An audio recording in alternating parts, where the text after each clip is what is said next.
bashed in a Melbourne laneway. Two Chinese students set upon by their attackers, reportedly shouting coronavirus and telling them to get out of our country. GP, verbally abused by a woman in Hamlin Heights, is the latest victim of a rise in COVID-related racist attacks. Dr. Ern Chang says he's speaking out on behalf of the many Asian Australians who've copped the same hostility. The Australian Alliance has been collecting data for the past 18 days and has received 234 reports of racial attacks related to COVID-19 from across the country. 64 of those incidents happened here in Victoria, with racial slurs and verbal threats.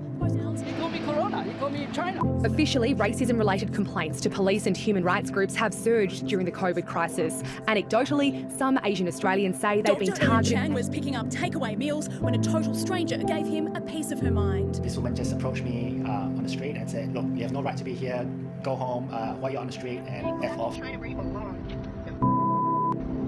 Shaky China lady. Who could forget this viral video from a Richmond parking lot last August? Some experts say anti-Asian sentiment has long been percolating in BC, and this latest incident One car could be an drove indicator. past and started yelling that, oh, you Asian bring, the virus to Australia. And then he started like coughing and... We feel angry, and also we also are feeling a little bit frustrated. A day later, he believes the same people threw rocks through his windows, terrifying him and his young family.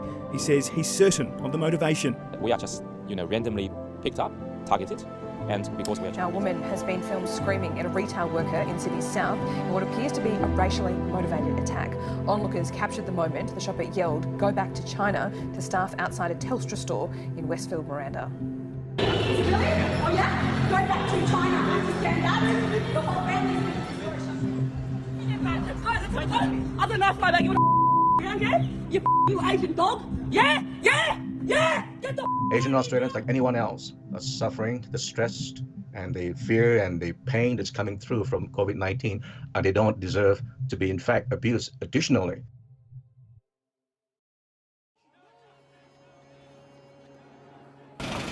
My name's Sam. I sing in a band called Antagonist AD.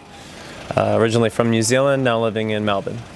I guess from what I've witnessed, from living in New Zealand and moving to Australia, I've noticed that kind of casual racism and I guess racial slurs are a lot more common over here, and it's a lot more separate. The way that where everyone lives, where culture is, it's quite divided. There isn't as much of a cohesion and a mix. It seems to be a lot more divided in Australian culture than what I've noticed when I was growing up in New Zealand.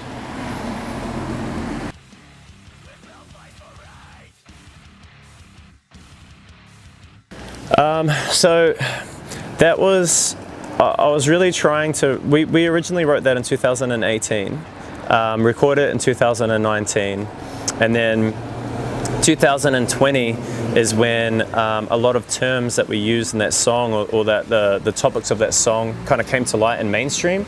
Terms like systemic racism almost became like not a catchphrase, but it became common terminology, whereas prior to that, the reason we were writing the song was to really shine a light on those things, and it was just me trying to explain how I saw how racism was, and it was out of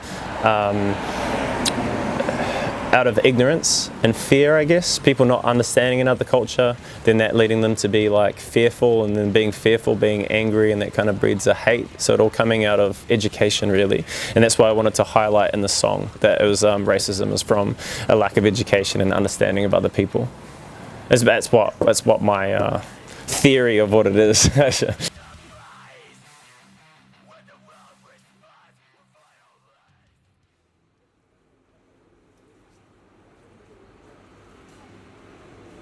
More than 8 in 10 Asian Australians report discrimination during coronavirus pandemic. But not only Asian Australians face this issue, because many Asian people or students might experience racial discrimination in Australia. You can call me Archie. I'm from China and I've been here for almost 4 years. I came here like 2017. Yeah. My name is Julie Lin. I'm from Taiwan. I have lived in Australia for about 6 years. My name is Melody. Hi, my name is James and I'm 24 years old. I'm Australian born of Chinese descent.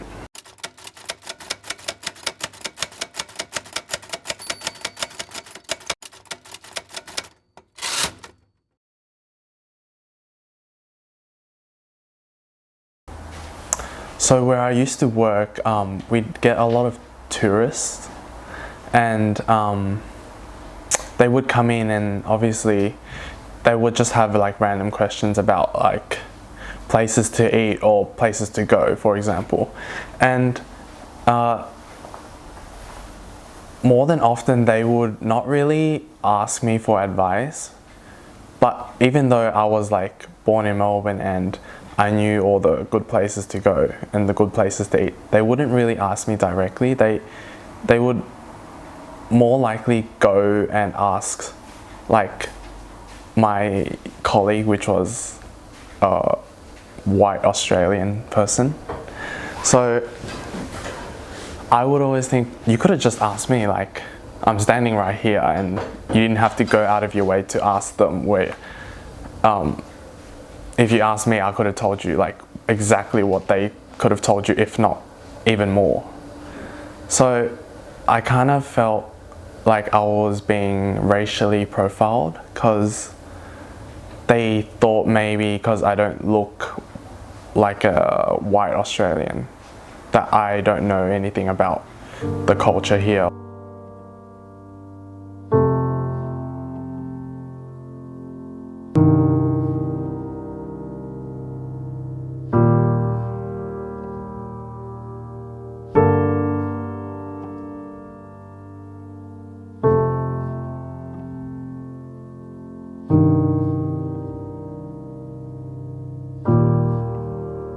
During COVID, that was before the government said that wearing face mask is mandatory.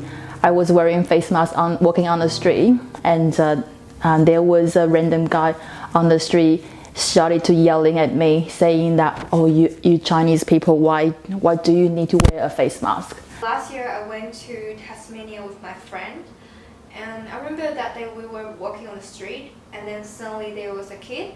So he was pointing to us and shouting to us, and he was like, "Oh, you guys Chinese, right? And then you guys brought the COVID to the world and blah blah blah." I tried to apply to some part-time position or some like job positions. I sent my CVs and resumes just like everybody, and by the time it's been to the interview step, and they asked like what's your cultural background, so I'd say okay, I'm an international student, so I'm from China, and they're always like, oh, it's like give me a reason like because of this is a hard time for everybody, and sort of like they have to consider about the local first, you know. And for me, I think that is super unfair.